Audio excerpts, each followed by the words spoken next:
Vamos então para um outro comentário aqui no canal. Sejam muito bem-vindos, se inscrevam se não forem inscritos, deem um joinha, tá bom? Marquem o sininho das notificações e compartilhem com todo mundo que vocês conhecem. Vamos para um outro comentário aqui que é bem interessante, né, e vale a pena realmente falar um pouco sobre isso. O Jonas Oliveira, valeu pelo comentário, meu querido. Ele comentou naquele vídeo, episódio 4, não é? Duas tradições diferentes, não é? Sobre batistas são reformados. Ele falou bem assim: Pastor Ademir, sei que o que vou perguntar não tem muito a ver com o vídeo. Ok, tranquilo. Mas gostaria que o senhor respondesse. Beleza pura. Porque encontro nas praças, ruas, vielas, hospitais, orfanatos, etc., apenas irmãos. Pode ser. Não sei, né? Irmãos arminianos, pentecostais, sinergistas, pregando a escritura para os ímpios. Sempre quando vou a estes lugares, não encontro irmãos calvinistas, monegistas. A palavra de Deus não teria que ser pregada a toda criatura em tempo e fora de tempo? Fora dos tempos também? As igrejas reformadas não deveriam dar ênfase à evangelização? Olha, meu querido irmão, eu te agradeço muito por essa pergunta, tá? Esse é o tipo de assunto que nem sempre eu tenho uma resposta, mas também não fujo de responder, tá? Então, coisa complicada, hein? Mas é uma pergunta muito importante e, como falei, não vou fugir de responder. Então, antes de chegar na parte da falha, falha, sem desculpas, é falha, das igrejas reformadas, vamos abordar a primeira parte aqui da questão, tá? Ele fala: por que encontro nas praças, nas ruas, vielas, hospitais, orfanatos, etc., apenas irmãos arminianos, pentecostais, sinergistas pregando a escritura? Então, vamos lá, meu irmão.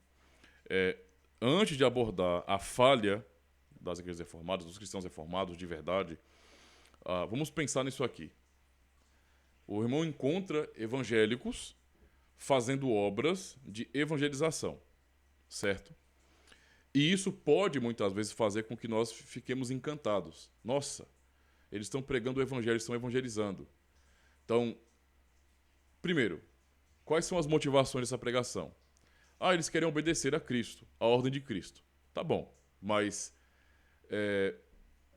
obedecendo a Cristo ou querendo obedecer a Cristo, qual é o pensamento deles quando eles vão pregar? Eles estão pregando, não é porque eles entendem que Deus soberanamente salva as pessoas ou porque eles acham que a missão de salvar é da igreja e, portanto, eles fazem aquilo imaginando que vão conseguir persuadir as pessoas. Por que eu estou dizendo isso? Porque, irmão, eu fui pastor pentecostal, estive envolvido muito no evangelicalismo, neopentecostalismo, eu conheço a coisa. Fiz muito trabalho de evangelismo, então eu sei o que é. Conheço vários trabalhos de organizações missionárias de impacto que fazem muitas coisas. Porém, o que eu percebi em todas elas é que eles entendem que literalmente a missão de salvar é da igreja, dos crentes em si e não de Deus. E eles saem, não é, para fazer evangelização com um certo romantismo no coração, imaginando que eles vão conseguir convencer pessoas. Esse é um ponto, e não é o mais grave de todos. Esse é um ponto. O ponto mais grave, que é onde eu quero dar atenção aqui, é o que é pregado. O que é pregado por alguém sinergista? É o evangelho? Então, eu não vou nem entrar no mérito de arminianos irmãos, tá? Porque eu já falei no canal que, como eu sou um cristão confessional, eu não considero remonstrantes como irmãos, tá? Então, se alguém disser para mim assim, eu subscrevo a remonstrância. Sim, aquilo que foi condenado no Sínodo de Dort, eu subscrevo como verdade. Eu creio naquilo. Então, eu vou falar para a pessoa: se arrependa e creia no Evangelho, porque para mim não se trata de um crente, tá? Quem chega naquelas conclusões não é convertido. É assim que eu penso, tá? E nisso eu vou ser bem confessional. Trato como heresia do mesmo jeito. Mas eu sei também, ou seja, eu penso assim de pessoas que são conscientemente arminianas. Como eu sei que boa parte não sabe nem o que é isso, então você vive num mundo evangelical onde você tem arminianos, não é? E você tem pós-arminianos, né? Você tem pelagianos, semi-pelagianos, pan-arminianos, né? Você tem um monte de coisas aí que não tem controle. E no meio dessa bagunça toda, não é? Você encontra pessoas que não são nem um pouco sinergistas. Elas só não entendem muitas coisas E não tem como, não é porque não tem uma boa teologia, elas não conseguem formular muito bem isso. Então isso acontece. Tá? Então, nesse sentido, é que eu não julgo indivíduos, né? Jamais. Por isso, sim, eu posso pensar que nesse meio há muitos irmãos verdadeiros, certo? Mas sinergistas, não é? A mensagem que eles transmitem não é o evangelho. Eles pegam a Bíblia e eles colocam filtros sinergistas e transmitem às pessoas. E muitos deles no evangelismo, eu não estou brincando não, isso é sério, tá? Oferecem Cristo como uma mercadoria barata. Isso não é brincadeira. Então, eu vou reconhecer o erro e a falha das igrejas reformadas, mas eu não vou olhar, não é, de uma maneira positiva para as ações evangelicais de evangelismo. Porque se um grupo, não é, ou grupos evangelicais evangelizam, eles só estão, nesse sentido, aumentando o número de enganados. Essa é a realidade. Tá? Importa, não é, aprendermos o evangelho como na Escritura. Muitas vezes o Cristo que é oferecido, que é ensinado, não é uma mercadoria barata e não é o Cristo bíblico, não é o Filho do Deus vivo. Tá? Tanto é assim que, nesse meio evangelical, o Senhor Jesus ele é oferecido literalmente como uma mercadoria barata. É como se ele fosse um coitadinho e ele precisasse que você o aceite agora. Isso não é evangelização de acordo com a Bíblia. Entende? Então eu não considero. Tá? Então, essa é a primeira parte da sua pergunta, muito boa, mas eu estou respondendo assim. Eu não considero isso como um trabalho bom. Você está proliferando mentira, proliferando sinergismo, e a Bíblia não é dual. Não existe na Bíblia esse negócio de tem base para os arminianos e tem base para os calvinistas. É conversa fiada. Isso é balela. Balela. A Escritura tem uma mensagem só, não dois evangelhos. Não existe o evangelho monergista ou o evangelho sinergista. Isso não existe. Né? Não existe. Ou é uma coisa ou é outra. Ou a salvação bíblica que é revelada é monergista ou ela é sinergista. As duas coisas não. Tá? Então, alguém está errado nessa história. Ok? Tem alguém ensinando heresia. Então, nós, não é como reformados, eu como reformado confesso que os hereges são os arminianos. Entendeu? Então, o que é proliferado por eles não é evangelho de verdade. Tá? E, portanto, não produz verdadeira e genuína conversão. Na maioria dos casos, eu não estou dizendo que por mais que haja uma pincelada, né? Tipo, não tem pregação no ensino fiel, mas a simples leitura da Bíblia é suficiente para que o Espírito Santo converta uma pessoa? É claro, nisso eu creio também. Por isso que eu digo que nesse meio há irmãos genuínos, né? Mas, tanto é assim que quando eu converso com pessoas que são dessas aí, né? São crentes de verdade num meio que não é favorável, e eu apresento o evangelho para elas, tipo, eu não faço esforço, entende? Eu só estou falando o mais básico e para elas faz todo sentido, assim, desperta de um jeito que... Ou seja, elas eram crentes já há muito tempo. Assim como eu já disse aqui no canal que a fé que eu tenho hoje como cristão reformado é a que eu tinha quando eu comecei a frequentar uma igreja pentecostal. É a mesma fé. Tá? Então, eu sou crente de verdade desde aquele período. Eu creio em Jesus Cristo desde aquele período. Não é uma questão agora que eu fui para uma igreja reformada, agora eu sou crente. Não tem a ver com isso, não. Entendeu? Mas entenda que esse tipo de evangelismo que não traz um evangelho bíblico de verdade acaba proliferando um tipo de pensamento a respeito de Cristo, do evangelho, que não condiz com a Escritura. Portanto, prolifera o erro, né? Então, até aí, certo? Agora, uma vez falando sobre isso, vamos para o erro. Vamos bater agora nos reformados, né? Eu já falei sobre isso agora, cacetada nos reformados. Pancada mesmo. Não precisa ter dó, não. Eu não vou rejeitar críticas aqui, não, tá? Porque eu concordo com boa parte das críticas. Então, vamos lá. Sempre quando vou a estes lugares, não encontro irmãos calvinistas, monergistas. A palavra de Deus não tem que ser pregada a toda criatura, em tempo fora de tempo. Fora dos tempos também, as igrejas reformadas não deveriam dar ênfase à evangelização. Pronto. Essa última pergunta sua aqui. As igrejas reformadas não deveriam dar ênfase na evangelização? Para mim, tá? Deveria. Isso não acontece, tá? Não acontece. Eu não sei o porquê. Isso não faz sentido nenhum para mim. Para mim é uma questão absurda. Para mim é estranho. É estranho ver congregações que não são envolvidas diretamente com a evangelização. Para mim é esquisito demais. Muito estranho, tá? Embora eu sempre tenha dado ênfase ao testemunho pessoal, não é, para a evangelização, isso é muito importante, né? E conta até mais, veja. O testemunho pessoal conta mais do que você panfletar, por exemplo, né? Convidar pessoas para ir para a igreja. Conta mais, testemunho pessoal. Mas não quer dizer que tenha que ser desprezado isso. Tudo tem que trabalhar em conjunto aí. Então, por exemplo, eu dou ênfase ao testemunho, né? Se os membros da comunidade não vivem de acordo com o que estão aprendendo do púlpito, por exemplo, eles acabam destruindo o trabalho de evangelismo. Então, uma comunidade que não é transformada de verdade é uma mentira a respeito de Cristo e, portanto, estão dizendo ao mundo com seu mau testemunho, seu mau testemunho, que Cristo não transforma, que ele não liberta, que ele não faz nada, tá? Que o cristianismo é uma farsa. E eu não suporto isso. Então, eu sou diametralmente contra, tá? Contra mesmo, certo?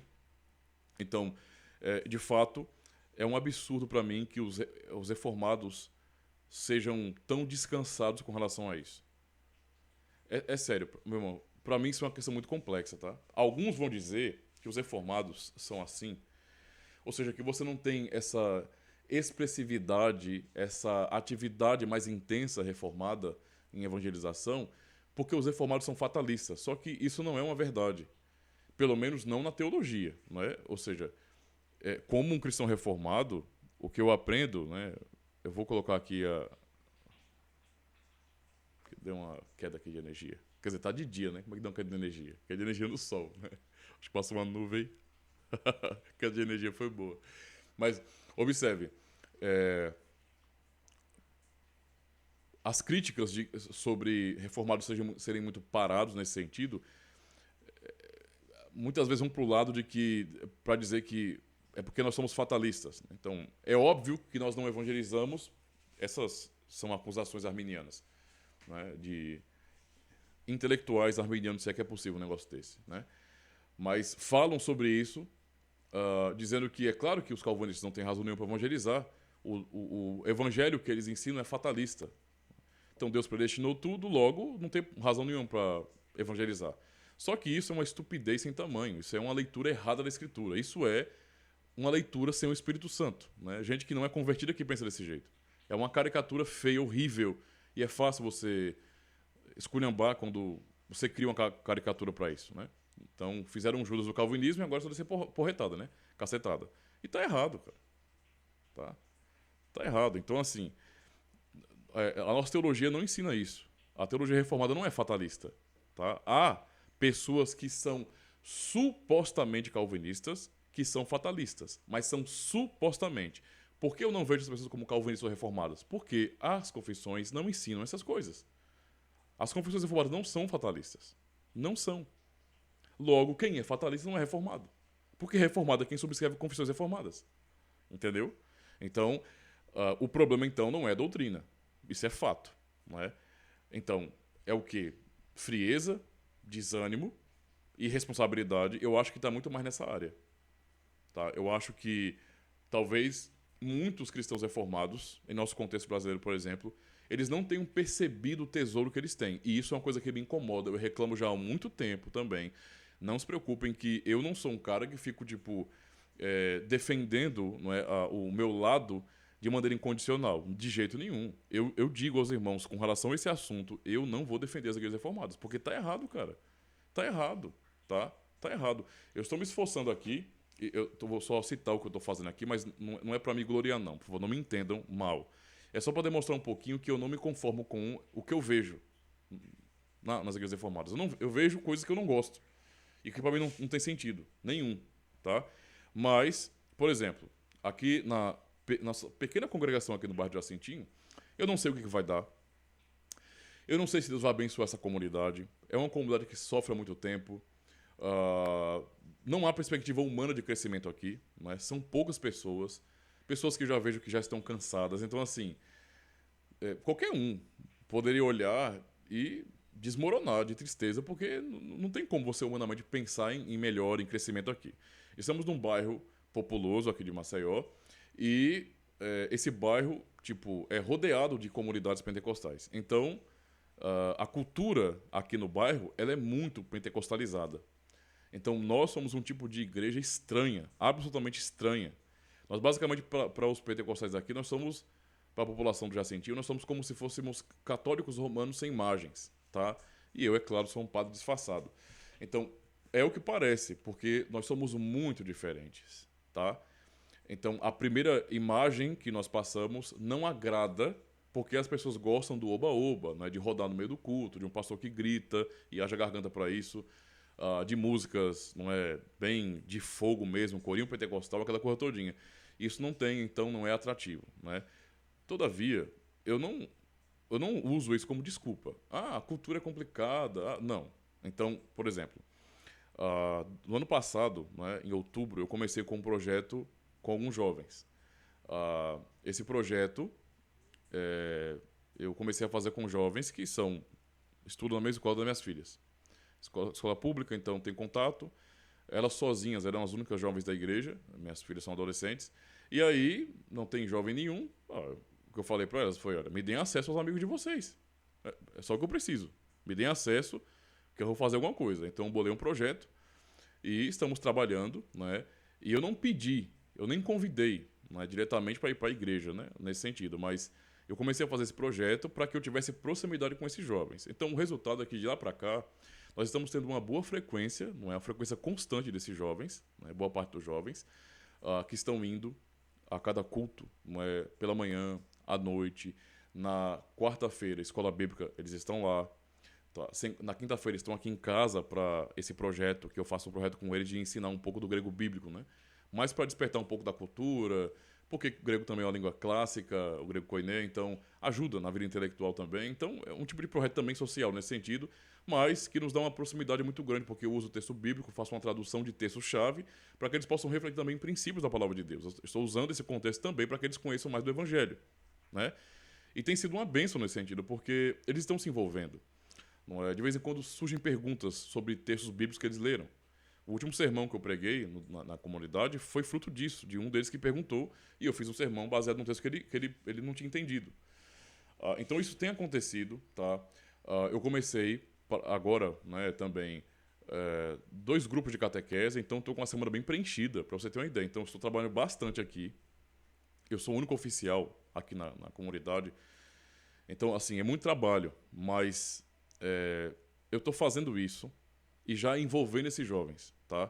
Então, por exemplo, no último sábado, eu já os coloquei para entregar panfleto. Eu elaborei um panfletozinho básico, simples, não é baratinho, preto e branco mesmo, com o tema do sermão da noite, não é? Chamei eles aqui para casa, fiz um pequeno treinamento de como abordar as pessoas na rua e vai, tá? Porque quando eu cheguei no evangelicalismo, né, foi uma das primeiras coisas que eu aprendi a fazer, né? E eu não consigo entender por que isso não acontece no meu reformado. Por que os jovens têm que ser tão, tipo, avoados, sabe? Tipo, não se envolvem diretamente com essas coisas. Eu aprendi assim, e para mim isso é uma coisa boa, então eu não vou parar com essa prática. Eu estou treinando esses jovens para que eles corram atrás de mais gente para a igreja. Para que eles vão para lá, convidem as pessoas, aprendam a falar. Eu ensinei como fazer. Eles fizeram. Quando terminou o período de evangelização, foram limpar o salão da igreja, voltaram e me deram um relatório de como aconteceu. Foi muito bom poder ouvi-los, tá? Já estão aí há mais de 6 meses com a gente, então já estão, nesse sentido, não é, tendo a experiência de fazer por onde também, tá? É claro que isso de maneira proporcional. Eu estou supervisionando tudo. Mas eu quero já empurrá-los para responsabilidades. Isso é importante, irmãos. Que eles se envolvam com a obra da evangelização. Eles estão aprendendo, estão ouvindo as pregações, as escolas bíblicas, né? Aprendendo os estudos.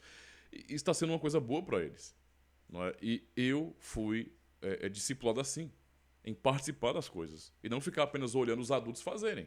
Isso para mim não faz sentido nenhum. Mas nenhum mesmo. O amor que eu acabei desenvolvendo pela obra, em ser realmente envolvido, foi porque logo cedo, não é, me empurraram para fazer coisas. Para que eu pudesse me comprometer com aquelas coisas, especialmente com a obra de evangelização. Então era muito comum sairmos com o panfletinho da igreja, dia de domingo, às vezes dia de sábado, era muito comum dia de sábado sairmos também. Nós íamos para sítio, sabe, nas praças. Isso era normal. Então eu estou procurando replicar isso aqui, onde eu estou. Espero em Deus, não é, que isso dê certo, que pessoas comecem a chegar. Eles deram um relatório de que, né, às vezes encontram uma pessoa ignorante na rua, outras pessoas carentes. Eu falei, é assim, né? Essa é a experiência, é o normal você encontrar pessoas assim, não é? Eita, pastor, ninguém que a gente chamou veio. Não se preocupem, é o que eu estou falando para eles, não se preocupem. Quem convence é o Espírito Santo de Deus, não é? Então, deixa Deus trabalhar, nós só vamos fazer a nossa parte, que é simplesmente convidar as pessoas, não é? Eu disse a eles, vocês são jovens, Então não é como eu sair e eu começar a falar com pessoas e de repente ter condições de fazer uma apologética quando aparece alguém de uma seita, por exemplo. No caso de vocês, não é nada disso. É simplesmente, não é bom dia, boa tarde, boa noite. Posso pegar um panfletinho da igreja? Olha só, essa aqui é a nossa comunidade, tem culto, tal horário. Amanhã, vá visitar a nossa comunidade, você vai conhecer, vai ser muito bom. Vai ter essa pregação aqui, esse tema, vai ser muito bom. Entende? É coisa básica. Obrigado, tchau. É daquele jeito. Mas já para ele se acostumar a se envolver com essa obra. Tá? Então, a crítica que o irmão fez, né, a pergunta crítica nesse sentido, é uma pergunta muito válida e eu não rejeito, meu irmão. Tá? Eu entendo perfeitamente, me entristeço por conta disso, me conformo também e continuo questionando. Não só aqui, em outros canais de reformados também. Tá? Tem que questionar mesmo. Porque não faz sentido termos uma preciosidade de doutrina de uma tradição tão bela como a nossa e ficarmos escondidinhos dentro de quatro paredes. Não faz sentido isso aí. Para mim é simples, é uma coisa muito simples. Tá? É o que Cristo nos ensina em Mateus capítulo 5. Nós vamos pegar, de jeito nenhum, um velador, né, uma lâmpada e colocar debaixo de um alqueire. De jeito nenhum. Às vezes, para mim, é o que acontece no meu reformado. Se pega uma luz tão preciosa, que é o puro evangelho, e se coloca dentro, não é, de uma caixa, e ninguém vê aquela luz. Não, tem que estar lá fora. A luz tem que brilhar lá fora para iluminar a todos, tá? Então, recebo a crítica, certo? Recebo a crítica e transfiro essa crítica para os demais reformados. Nós precisamos acordar. Não dá para ficar usando desculpas. Tá? Os membros das igrejas reformadas precisam também se despertar para isso e perceber, né? Porque não adianta nada falarmos sobre isso aqui e queremos colocar cargas ainda nas costas dos pastores. De jeito nenhum. Tá? Os oficiais das igrejas reformadas, não é? Eles são trabalhadores fiéis da palavra de Deus, né? No reino de Deus. Então eles se esforçam, não é? São muitas responsabilidades e os membros têm que acordar, têm que despertar e ajudar esses homens. Não é simplesmente pegar, tome carga, pastor. Olha aqui, pastor. Não. Vamos nós, nesse sentido, fazer. É isso que eu estou ensinando esses jovens aqui a fazerem também. A não acharem que eu tenho que ser o cara que faça tudo na comunidade. De jeito nenhum. Não é? Isso já é preparação para eles para o futuro. Então, peço até orações, né? Por nossa comunidade aqui, que é tão pequenina e sofrida. E eu digo para os irmãos que não é fácil, mas vamos em frente. Tá bom? Vamos em frente. Recebo muito bem essa crítica. E eu acho que valeu a pena. 22 minutos de resposta, né? Espero ter sido útil pro irmão, tá? Qualquer pergunta aí, qualquer dúvida, por favor, não se acanhe, beleza? Muito obrigado, meus irmãos, pelo apoio de vocês. Lembrando, deem um joinha no vídeo, compartilhem com todo mundo que vocês conhecem, comentem, tá bom? Se vocês entenderem bem o propósito, gostaram da resposta, têm uma opinião também sobre isso, deixem aí nos comentários, tá certo? E é claro, querendo ajudar o nosso projeto de podcast, tá? De repente me ajudar aí a comprar uma mesa de som de 4 canais, que já é uma interface de áudio e não é tão caro assim. Vamos rachar, não é? É só fazer uma doaçãozinha com Pix. Você que sabe, R$2, R$5, R$10, não sei. Vão ajudando, né? O Pix tá aí na descrição para vocês, beleza? Muito obrigado e até o próximo vídeo. Valeu!